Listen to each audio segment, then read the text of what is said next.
Hi, I'm Tim. Welcome to Watchbox, and thanks for logging on. If you love the watches you see here, everything is for sale. We're starting our weekend off right. Reach out to me, Team Mosso at thewatchbox.com for pricing and details of any of these watches. We are also looking to build inventory. We buy, trade, and sell. Trade us a watch you're not wearing for one that you will love, or sell us a collection. No upper limit on value paid. One watch, 100 watches, no number too big or too small. We pay cash, we pay fast, we make the process easy. To buy, trade, or sell, I'm your one-stop shop. Reach out to tmosso at thewatchbox.com. All right, let's jump straight in. It's usually a Rolex or an Omega because of the clickbait factor of those brands. But today we're going to make the title card watch this spectacular Vacheron Constantin Overseas Tourbillon.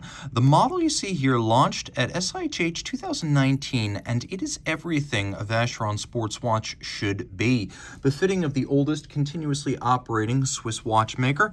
The standard is exquisite. Let's get a little bit closer. My camera will show you the standout piece. Now, the watch is 10.6 millimeters thick, 42.5 millimeters in diameter in steel, but it's this 1-minute tourbillon, which features an exquisitely skeletonized, externally and internally beveled Maltese cross logo. You can see the one blued screw access the seconds hand for the watch. We have that lovely lush blue translucent lacquer dial over a sunburst metallic base. You can see it is well loomed for something that is a tourbillon after all, and there's a lot to love because this watch is packed with features and value. First, there is a quick release bracelet system, and the watch comes with 2 straps, both in blue, one leather, one rubber, so you can use the rubber one or the bracelet for swimming. And with a screw-down crown and a 50-meter water resistance, this is surface swimmable. There is a 1.5 millimeter sleeved sliding quick adjust on each side of the clasp. It is a double deploying clasp. You can see twin trigger action. Every single link in the bracelet, and that on both sides, is removable for fine sizing. They thought of everything here. There's even a intermediate sized link in there in case you're in between sizes. Now when you flip it all over, you can see the movement is as impressive on the case back as it is on the dial side.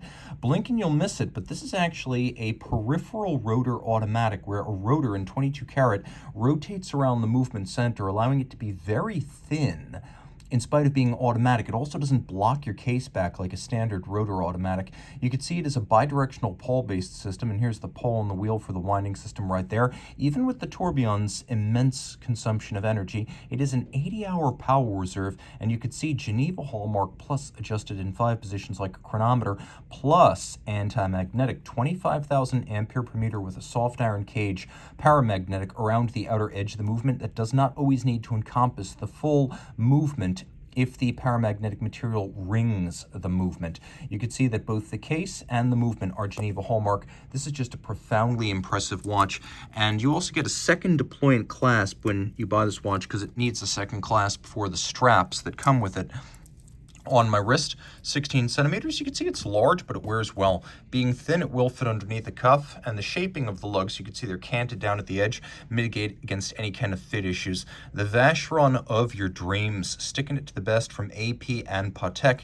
That said, I'm going to give AP a say in the matter. Not modern day AP, but AP as it used to be. The AP I love from the 80s and 90s, and is an AP that's rarely discussed on social media. What we have here is a reference that actually debuted back in the 90s. It's the 25829, this one in platinum.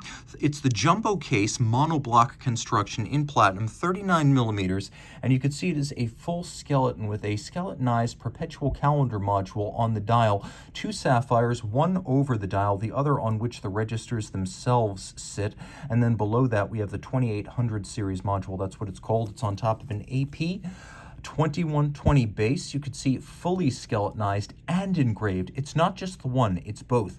The bridges, the barrel, even the rotor have been skeletonized and engraved across their surfaces. The movement is the old JLC 920 created for Patek Vacheron and AP back in 1967 and only ever used by those companies.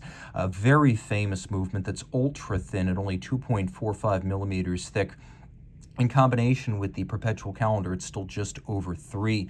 Free sprung here with the Gyromax style balance, and you can see there's this ring that goes all the way around. The mass itself sits on one side, but the ring goes all the way around, sitting on 4 ruby roller bearings that prevent the rotor or its ring from coming into contact with the movement, so the two can be cinched very close together without danger of contact under impact.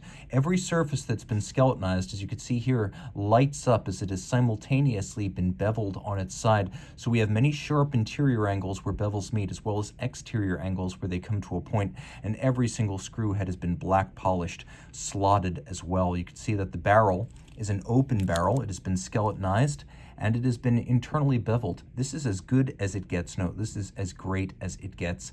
And you can see features of the case back, some of them, such as the individual numbering, engraved by hand. You'll also note the difference between true platinum white and white gold. As you can see, the hexagonal bolts in the bezel are white gold. It's a darker, warmer tone compared to the ultra white of true platinum. And you can see here we have the Audemars Piguet branded crowns. This is a later example of the 25829. There's a little slot where you lower the stem and the crown and the movement and the dial into place. It's a front loader, because if you look at the case back, this is how the Royal Oak used to be made. One piece case back in mid-case, monoblock as it's called. We have here a simple single trigger AP logo style deploying clasp, emblematic of some of the later examples, the 25829. And we throw it on the wrist, wears beautifully. Thin, compact, classically elegant, graceful in every way. AP, immaculately hand-finished inside and out. That internal hand finishing, something that is increasingly scarce at the modern-day iteration of Audemars Piguet, a really special watch and in great condition. You can see well here how the bolts are still, I'll get a little bit closer so you can see this, the bolts are still recessed in the bezel, and that's a key marker for the condition of the bezel. Taking a quick look now, we have something very different. From the 1990s, this is a T-series, so roughly 1996, Rolex Oyster Perpetual Cosmograph Daytona. You can see the little T-series number right here, and I'm going to emphasize that because the bracelet itself is newer than the watch, and that's all to your advantage if you're going to wear it every day. So we'll reference 16520. You can see this is the penultimate version of the 5-digit Daytona dial. Now, there's a lot of people who go a lot deeper into this than I will, but what I want to emphasize is that this is all original. And to further my point, let me show you. Dead as a doornail. Tritium hands, tritium dial, properly matched. The final version of this dial would have been basically what you see here, 3 slashes, right side up 6, and 5 line without a floating cosmograph, but not the T signature. The T signature went away for the final version of the 5-digit Daytona dial as they went to Luminova for the last year and a half.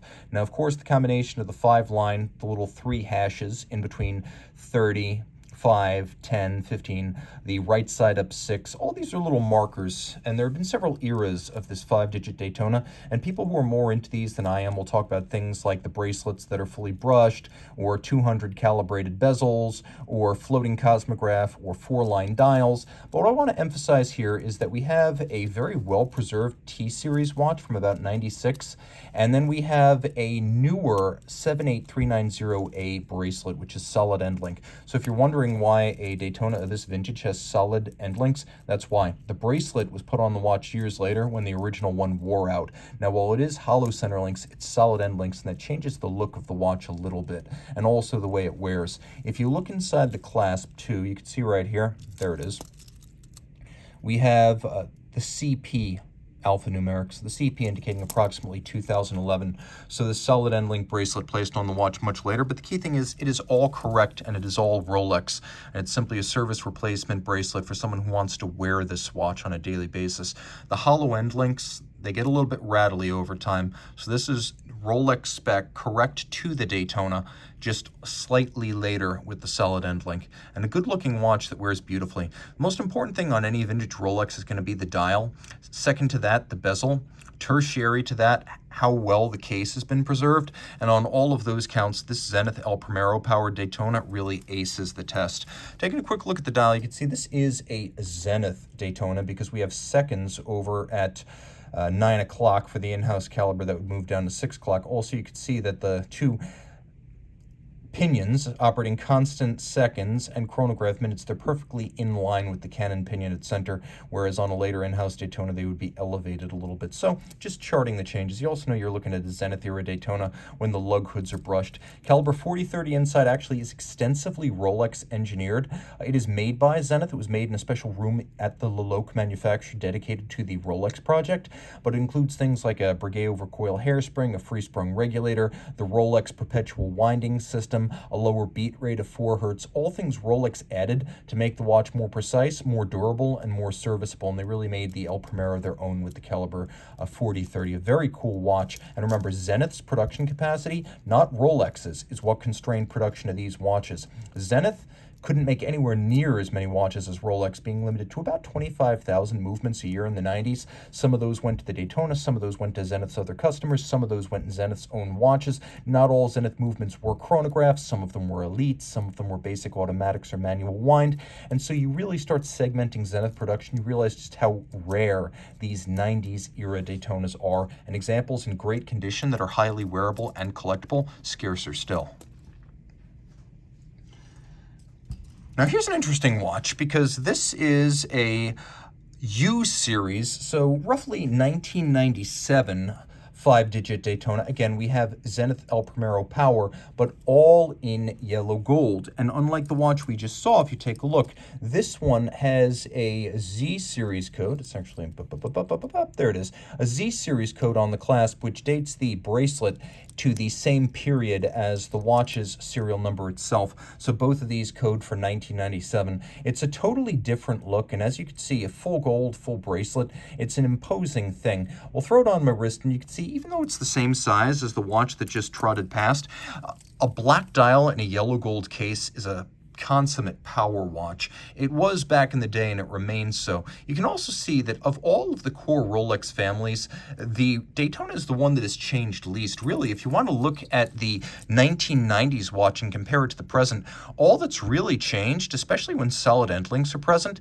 has been the ceramic bezel and the steel. Obviously, there are a lot of detail changes, case, tack, bracelet, all of these things in detail. But in terms of what's changed, size, basic layout, this is the least changed of the Sub, the GMT, and the Daytona trio that form the core of the Rolex catalog. And the reason for that is the Daytona is the one that has needed the least change to hold the imaginations of collectors and captivate the watch collecting public. The Daytona was just born right in its automatic iteration that launched in 1988, and that's the reason it has changed so little since. Also, these are modern watches. While they're now qualified as vintage in terms of age, they can still be restored to their original reliability, water resistance, and durability. These are sapphire crystal solid end link watches that can still be worn as sports watches. They're not like manual wind Daytonas from the 60s, 70s, and 80s. You can still very much wear these the way they were intended to be worn. Now, I always like to talk about the two oversized sports watches from the Valet du Jeu that do battle with each other, and in a lot of respects, the Royal Oak Offshore and the Blancpain 50 Fathoms have become sparring partners in the modern era. Audemars Piguet and Blancpain, both in Les Brassus, build high horology oversized sports watches, and these two models are the backbones of their respective brands. When we talk about Blancpain, we almost always talk about a 50 Fathoms. When we talk about Audemars Piguet, we almost always talk about a Royal Oak, and it's rare to have two of them in the same place, both in titanium. So let's start with the Royal Oak Offshore. This is the reference 26480 Ti. It launched in 2019 as a sort of test balloon. It was soft launched by AP and never really promoted. It was basically a way of trialing a few changes to the design of the Royal Oak Offshore that would make their way through the collection in subsequent years, including a balanced tri-register design at 3, 6, and 9 rather than 6, 9, and 12. Also, an integrated movement without a date magnifier. Also, a new profile for the crown guards and pushers. And sure enough, almost all of this started making its way into the collection over the next 3 years. We began to see all of these design elements become regulars. Now, what's interesting here is that the watch is only 12.9 millimeters thick, though still a Royal Oak Offshore 42. The presence of a Frédéric Piguet 1185 chronograph movement means this is whole millimeters thinner than a 3126-3840 modular Royal Oak Offshore chrono. It's also the reason why the date window isn't sunken. Normally, when you had a modular chrono offshore, the base movement would carry the date, and then there'd be a chronograph movement on top of that, a Dubois-Dupraz vertical clutch chronograph module, and so you'd be peering through this tunnel past the module down into the bowels of the watch where the base movement was located. But that's for a modular chronograph, and the Frederic Piguet 1185 is an integrated automatic chronograph, which is why on this model, the date is more or less flush to the dial. Now, this watch is well loomed. It's 100 meters water resistant. It is a true sports watch through and through. Grade 5 titanium, lighter and more scratch resistant than standard steel. Here on an unusual choice of a white diver style rubber strap. And then you can see just how thin this watch is. I'll throw it on my wrist. Now, my wrist is not large, and you know it well if you're a regular viewer of the channel. The watch is still broad. Make no mistake about that. It's not a smaller Royal Oak Offshore. It's still a 42 that wears like a 44 or a 45, but that's only in terms of its distance across the wrist. When it's actually on the wrist, you can see just how thin it is. Only about half a millimeter thicker than a standard Rolex Daytona. So while it is broad, it is slim, and it's light, being all titanium and sapphire. A really cool piece that pointed the way forward for the Royal Oak Offshore collection. Very few of these were made, and again, it was soft launched, so even in a period when it was being made routinely, it wasn't well advertised by design. They wanted to test balloon some of these elements with their closest customers. A really special watch. And what's fascinating is this Frederic Piguet 1185 is made by a company that would become Manufacture Blancpain. So this movement was used in the Royal Oak chronograph for 20 years, but not on the offshores. And on the eve of the Audemars Piguet in-house chronograph caliber 4401 that would find its way into the offshore briefly adopted the 1185 in a men's watch application for the first time. Today, Frederic Piguet has been integrated into Blancpain, and they are one high horology company. And so all modern Blancpain movements are made by Frederic Piguet and finished by Frederic Piguet, but they are branded Blancpain. In 2018, the 50 Fathoms, which debuted in its modern form back in 2007, it was released in this Grand Date model, which is a big date, double digit, in a titanium satin finished case. Most of these were delivered on straps. This example is on the extraordinary reference 98 bracelet, which is basically the X71 in titanium. Everything here is brushed and subdued, so though it's a big watch at 45 millimeters, it's not garish, blingy, or outlandish. And we may as well do a loom shot here because, spoiler alert, it blows away the AP. This timepiece is absolutely stacked. With a sapphire cap over the bezel, it has a fully loomed bezel. All the loom is protected from scratches and abrasion. Listen to this. This is incredible.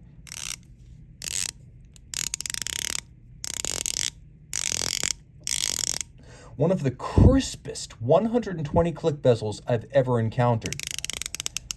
Now, I've encountered bezels that are silkier, and I've encountered 60 click bezels that are louder, but the combination of refinement and definition in this bezel is second to nothing I've ever encountered. It is an incredible alchemy. You can also see that the watch has that lovely camber of sapphire over the bezel, a feature that's been on the 50 Fathoms, at least the core 50 Fathoms, since the 2003 anniversary piece.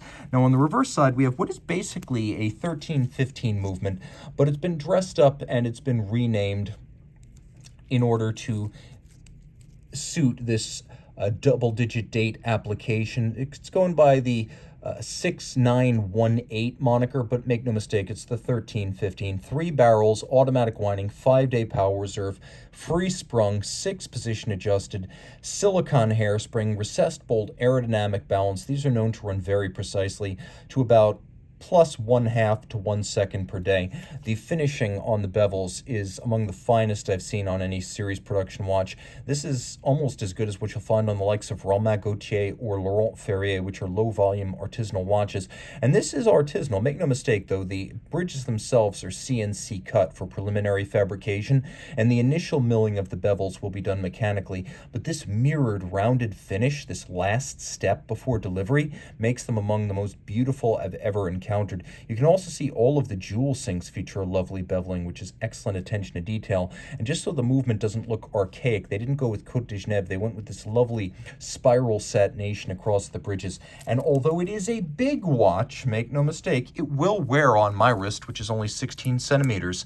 So you can see, even though it's about 55.5 millimeters end link to end link, this is fully functional on my wrist. Big, but not comical. And the further out you zoom, the more you can see that my wrist is actually fairly large. So if you're a fairly big guy, but you've got a relatively thin wrist, this is probably going to fit just fine. All in titanium and sapphire. It's substantial enough, but it's not unwieldy. There isn't too much weight here, and it's nicely balanced top to bottom with the bracelet looping all the way around, something you normally don't get on this model because it's conventionally delivered on a strap.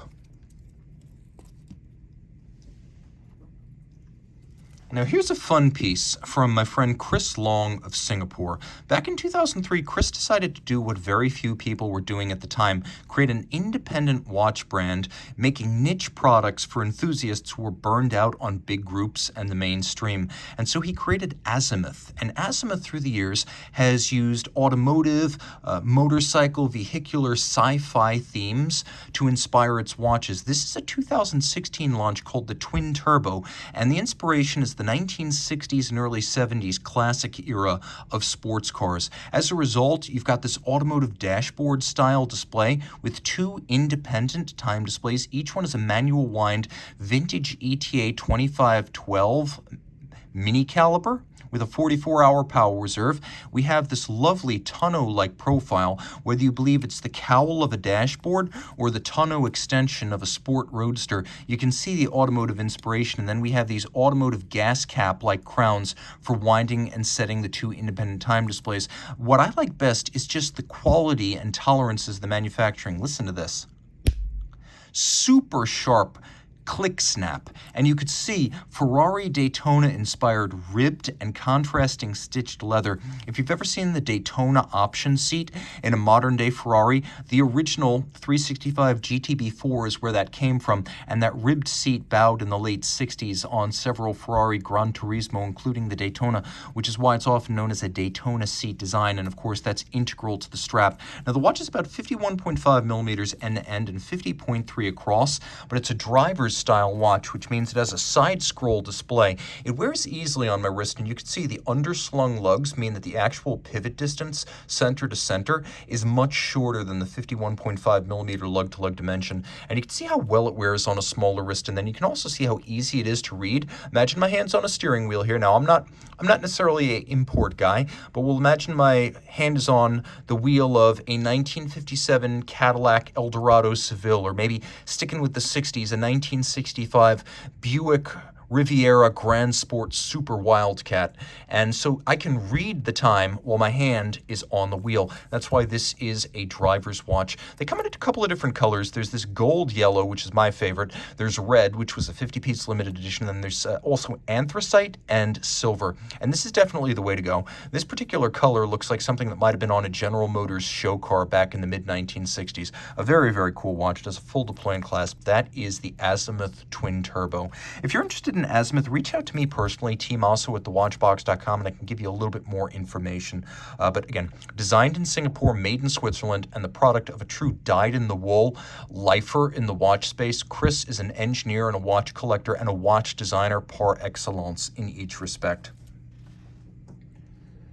Now here's an interesting watch that has even deeper roots, much, much deeper roots. Independent watchmaking, like the type Chris does, is a relatively recent innovation, but back in the historical period of watchmaking, it was still not uncommon for an individual to start a watch brand, and that's what American F.A. Jones did in Schaffhausen, Switzerland in 1868. An American, a watchmaker, he wanted to bring modern production techniques to watch manufacture in Switzerland, where it was thought that you would have all the tools necessary to build watches and export to the world with reasonable labor prices. Well, the French-speaking watch regions in the West wanted no part of his American system, but he found talented and ready workers in the Northeast in Schaffhausen who were willing to try his methods. And so F.A. Jones created the first iteration of International Watch Company, an export-oriented firm that would send pocket watches designed in Boston built in Schaffhausen around the world. Now, back in 2005, IWC was preparing to launch the latest version of its pocket watch caliber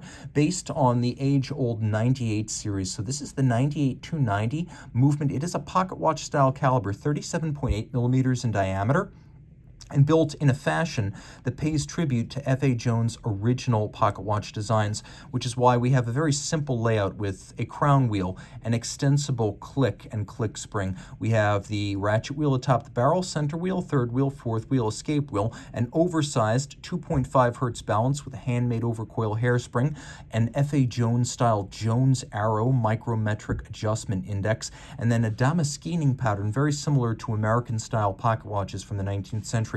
All this with the world's largest ever hacking lever, as far as I can tell. And it does have an overcoil hairspring. It is 5-position adjusted. It is very impressive as a timekeeper with a manual wind 46-hour power reserve. So this pays tribute to the F.A. Jones era of IWC watchmaking. You can see it's a 3,000-piece limited edition, 43 millimeters in diameter by only 11.1 millimeters thick in steel. It has a 12-step hand-applied lacquered dial using white as well as clear coat. And while this does have a lot of elements of the 1939 Charter Portugueser, the very first oversized purpose-built wristwatch, it also has elements of an F.A. Jones pocket watch, including the specific font chosen, the use of a dial that's designed to emulate the look of a glossy enamel dial from a pocket watch of the late 19th century, the choice of breguet hands rather than foy-style hands. So you have a lot of the Portugueser standards, including Arabic numerals, the simple form follows function case, the 3 hands with small seconds, but you also have those pocket watch elements right down to the onion-style crown. So this is a tribute both to the Portugueser of 1939 and the late 1860s, early 1870s F.A. Jones IWC pocket watches. So this is the Portugueser hand-wound F.A. Jones 5442-03, which was the steel model, a 3,000-piece limited edition that is equal parts pocket watch and wristwatch. And remember, back in 1939, the Portugueser was designed oversized because the Portuguese importers of IWC wanted a wristwatch that would keep time as well as a pocket watch. And at the time, size, a large movement, was the only way to achieve that precision. So a pocket watch movement was cased up in a purpose-built wristwatch case, creating a watch that was a monster by the standards of the day and decades ahead of its time in terms of size in a dress watch.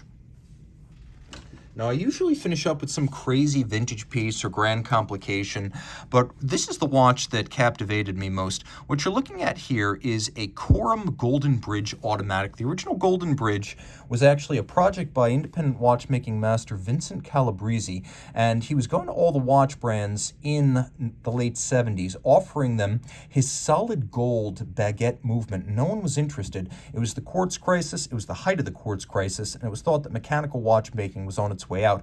But Corum of Le Chaux de Fonds, up to that point really more of an art house and a design house, decided that this actually fit their vision for the future of mechanical watchmaking. Fewer but better in the premium space, and thus the Golden Bridge was born. And in 2011, Corum went to VACHE manufacture, which is the movement arm of Parmigiani, and VACHE manufacture designed a bumper automatic conversion of the solid gold baguette movement Golden Bridge. So you see here we have a platinum bumper and there's springs on each side, so it stops with a wonderfully muffled thud. There's a little elastomer on each end, and then you can see the VACHE star on the center, the signature of their involvement with the project.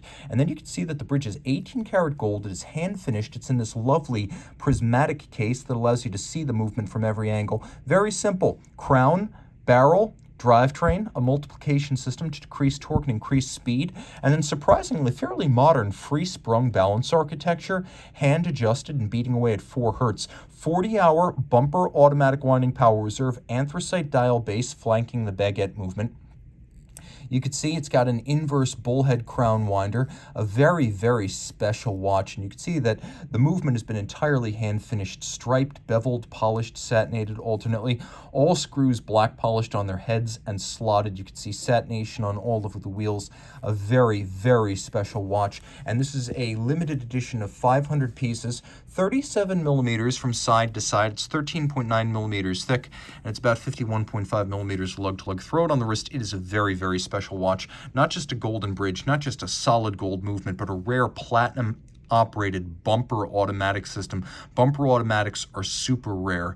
They either come from long ago or very, very recently.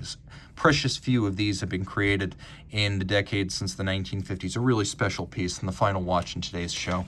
Reach out to Team Mosso at thewatchbox.com for purchase and pricing details of anything you see here.